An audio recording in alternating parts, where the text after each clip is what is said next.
So we address this issue of freedom, and we look at two types: institutional freedom, which can be taken by people, and God-given freedom, which can never be taken. But here's the interesting thing about both of those types of freedom: they're not free. I'm sure you've heard the statement before, freedom is not free. And when we look at institutional freedom, it has had a price that has been paid, and that price has been paid in blood. That price has been paid by those who shed blood in the Revolutionary War, War of 1812, Mexican-American War, Civil War, Spanish-American War, World War I, World War II, Vietnam, First Persian Gulf, Second Persian Gulf, and all of the conflicts in between. The price of maintaining and building on that freedom has been in blood.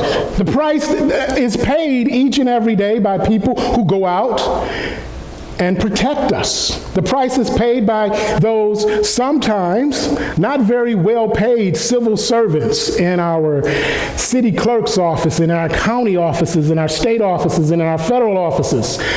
The price is paid by us by eternal vigilance, because the only way that you can continue to maintain those freedoms is to continually be vigilant. President Ronald Reagan once said that the loss of freedoms is only a generation away if we're not vigilant.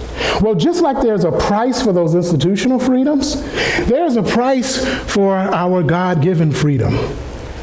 And that price was paid on the cross.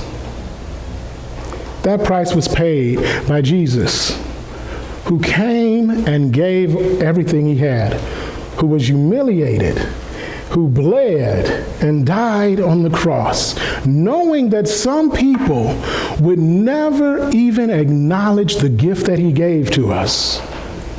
You know what I find interesting, and what I found interesting as I did this study, is that in both of our kinds of freedom, there was a price of blood to pay, both institutional and God-given freedoms. The only difference is that humanity didn't have to pay the price for our God-given freedoms, and those freedoms can never be taken away. But that being said, I don't want you to think that because Jesus paid the price that we don't have a price ourselves to pay, because we do. For those of us who know the truth, for those of us who the Son has set free, we do have a price that we are called to pay. And that price is service. Service to our fellow human beings.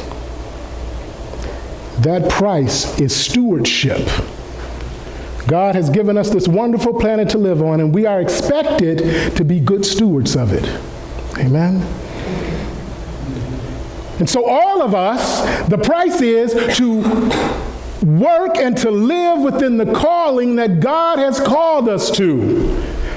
The price is to live within the calling that God has called us to within our family. What has God called you to? What has God called you to do within your family?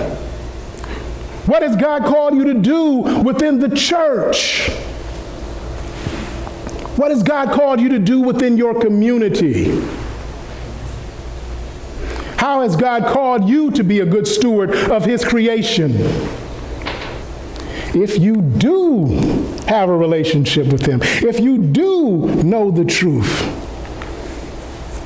then make sure that you're paying the price.